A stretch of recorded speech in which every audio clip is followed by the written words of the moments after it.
दोस्तों, क्या आपने कभी सोचा है कि भरी ठंड में आपको एयरपोर्ट पर दो दो दिन खड़े रहना हो, आपके फ्लाइट्स रद्द हो जाए या लेट हो जाए, आपको घर जाना हो या कोई मेडिकल इमरजेंसी हो, लेकिन आपका कोई सुनने और समझने वाला ना हो, तो कैसा महसूस होगा? पिछले कुछ दिनों से देश के लाखों यात्रियों के साथ यही हो रहा है। देश की सबसे बड़ी एयरलाइंस इंडिगो अब भी आम जनता के लिए एक संकट बनी हुई है।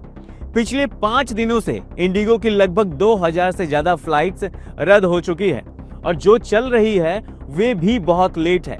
यात्री ठंड से ठिठुर रहे हैं, लेकिन इंडिगो अपनी मनमानी पर अड़ी है और सरकार हाथ पर हाथ धरे बैठी है। लेकिन अब खबर यह है कि सरकार ने इंडिगो एयरलाइंस के सामने घुटने टेक दिए हैं।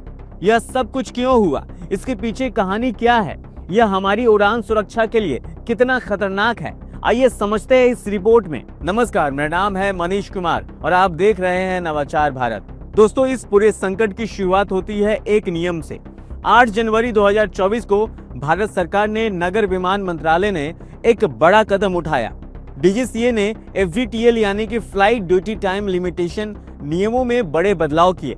ये बदलाव इसलिए किए गए ताकि पायलटों की थकान दूर हो और उड़ान सुरक्षा को बढ़ाया जा सके।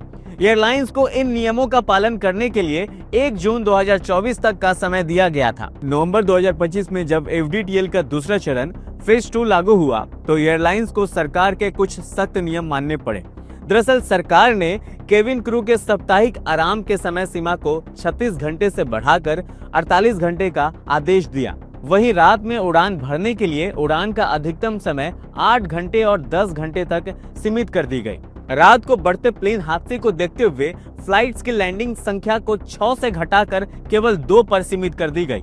हालांकि यह नियम बहुत जरूरी था क्योंकि एक थका हुआ पायलट यात्रियों की जान को खतरे में डाल सकता था। दोस्तों, दुनिया भर में 5000 से अधिक एयरलाइंस है जो किसी न किसी रूप में व्यावसायिक उड़ानें संचालित करती है। पूरी दुनिया में प्रतिदिन लगभग 1 लाख से लेकर 1,30,000 फ्लाइट्स उड़ान भरती है, यानी कि पूरे साल में लगभग 4 करोड़ प्लेन उड़ान भरती है।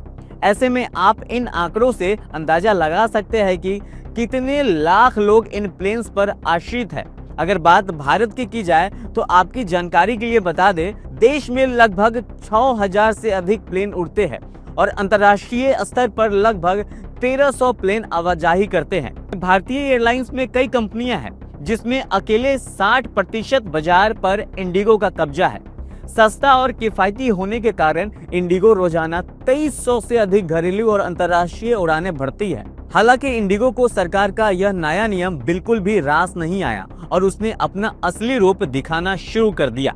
इतना पर्याप्त समय मिलने के बावजूद इंडिगो ने नए केबिन क्रू और मेंबर्स की भर्ती नहीं की। नतीजा ये निकल कर आया कि जैसे ही एफडीटीएल के नियम लागू हुए, इंडिगो के पास नए नियमों के हिसाब से पर्याप्त क्रू नहीं बचा और उसकी हजारों फ्लाइट्स रद्द और कैंसिल होने लगी। हालांकि इंडिगो के सीईओ ने पैसेंजर्स को हो रही परेशानी को लेकर माफी भी मांगी और जल्द से जल्द सब कुछ सही करने का वादा किया। देश भर में 2000 से ज्यादा फ्लाइट्स रद्द होने से आम जनता बेहाल हो गई है। अधिकांश एयरपोर्ट पर हजारों की संख्या में पैसेंजर फ्लाइट की इंतजार में बैठे हैं। 20-20 घंटे इंतजार करने के बाद भी प्लेन उड़ान नहीं भर रही है और इसका सीधा फायदा उठा रही है एयर इंडिया, विस्तारा जैसी कंपनियां। टिकट के दाम 3 से 4 गुना बढ़ा दिए गए हैं। जनता अभाव में खरीदने को मजबूर भी हो गई है। स्क्रीन पर आपको एक तस्वीर दिख रहा होगा जिसमें दुनिया भर के तमाम फ्लाइट्स की स्थिति दिख रही होगी। यदि आप गौर से देखेंगे तो इस चार्ट में भारत में पहले की अपेक्षा कम प्लेन नजर आ रहे होंगे। इस चार्ट को देखकर आप पैसेंजर की स्थिति का अनुमान लगा सकते हैं। वहीं नागरिक उड्डयन मंत्री राम मोहन नायडू ने इस पर नाराजगी जताते हुए कहा कि गलती साफ तौर पर इंडिगो की है, क्योंकि 1 नवंबर से नियम लागू होने के बाद भी किसी अन्य एयरलाइंस को यह दिक्कत नहीं आई। दोस्तों, यह बात साफ है कि एक प्राइवेट कंपनी सिर्फ अपना फायदा देखती है, उसे आम जनता की परेशानी से कोई फर्क नहीं पड़ता। इंडिगो के इस हड़ताल जैसे रवैये ने ऐसी स्थिति पैदा कर दी है कि भारत सरकार को घुटने टेकने पड़े हैं। भारत सरकार ने एफडीटीएल नियमों को अस्थायी रूप से स्थगित कर दिया है। यह एक बड़ा सवाल खड़ा करता है, क्या देश में विमान सुरक्षा से ज्यादा एक प्राइवेट कंपनी का व्यापार महत्वपूर्ण है? इंडिगो के इस ब्लैकमेल से सरकार को शायद यह सबक मिल गया होगा कि हर चीज को प्राइवेट करने का नतीजा क्या हो सकता है। आपकी इस पूरे मामले पर क्या राय है? क्या सरकार ने इंडिगो के सामने झुककर सही किया?